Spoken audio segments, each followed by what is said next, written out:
Welcome back to Liquidity and Liquor. Scott and Yosef here. Today we're talking about how to go viral with sticky content. Yeah. So what are we doing? How do we do this? So there are plenty of ways. I want us to go on this time talk about one way, how without any experience, without any former training, how anyone can go and create content for their business to go, not just their business, to go viral. I'll just say my experience and how I used to do it, okay? So we used to always have content buckets in BoxyCharm where when Instagram started or later on TikTok, it was the same strategy and it always worked. What you do is you look at something similar to your space and you say, all right, let me see what goes viral over there.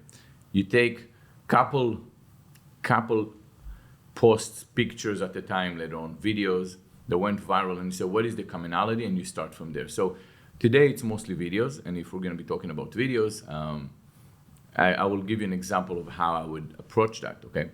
So when you look at any video, if it's short form content or long form content, the commonalities is that you need to say, okay, if I'm looking right now at a particular company, what are they doing over here that I need to take from them? And I'll give you an example, nothing to do with makeup, so it wouldn't be the same, but there is a company that sells hot sauce, okay? And the name of their page, you can actually check it out. It's Elijah Extreme, okay? It's Elijah Extreme Hot Sauce. Okay. All right. And they actually have one video that went viral really, really well. It's close to 8 million views. It's 7.9 million views. Now, what you see over here is a video that runs about a minute or so. And the person is packing their hot sauces into the box. And then while the person is packing the sauce, you see it from the eye of the person who makes it. So it's like you have a camera pointing down where you see the person walks around, put the sauce in a box, package the box, and so on. And while he does that, he talks about their business and why they're special. He gives you the entire spiel. But what do you see over here?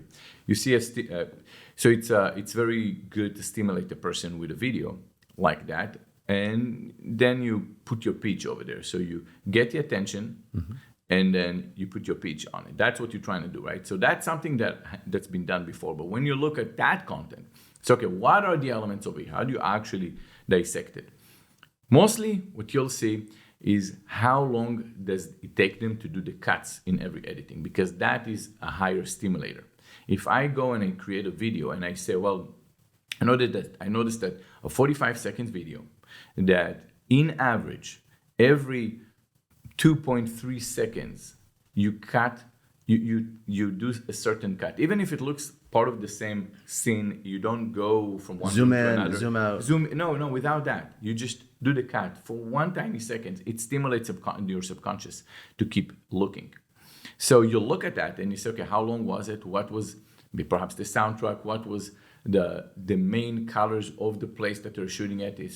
So that would basically be the frame that you need to look at. And then how long is the video?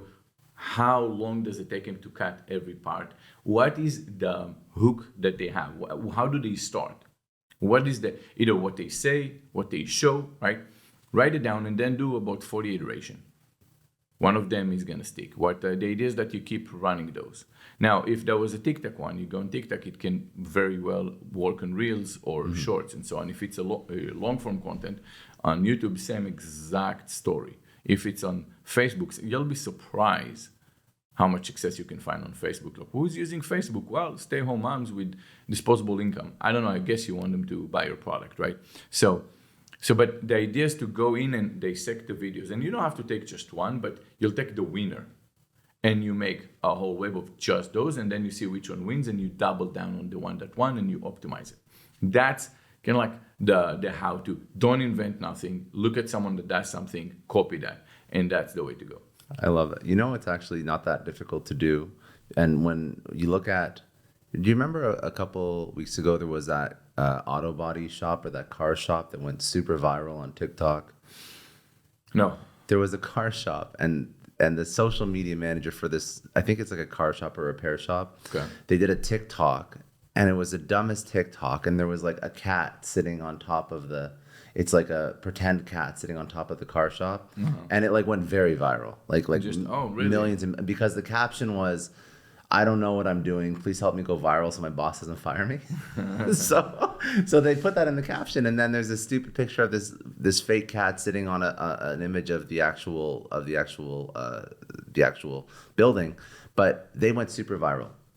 But I saw a lot of businesses didn't get maybe 10 or 20 million views, but I saw a lot of businesses copy the exact same structure, exact same, maybe took a picture of their own ice cream shop or their own of their own whatever, like and they would trend, they would sub trend, and they would still get 2-3 million views. Yeah, because the algorithm doesn't know that was a one-time thing that makes people laugh. Yeah, familiarity. Because somebody who sees that is like, I remember something about that cat sitting on the building, and I saw it on the CNBC article about this thing that went viral. And then you stay with it for a second, and you watch it, and you realize as a consumer it's not the original, but you still want to see what's going on. So this is a momentum. This is something that we want to talk about next, right? How to capitalize momentum on winning, I mean, back then we used to do all the dance videos where they would. It wasn't even a dance. I think it was challenge videos. Yeah, right? Challenge videos on TikTok. Because it was supply and demand, and people would want to see that.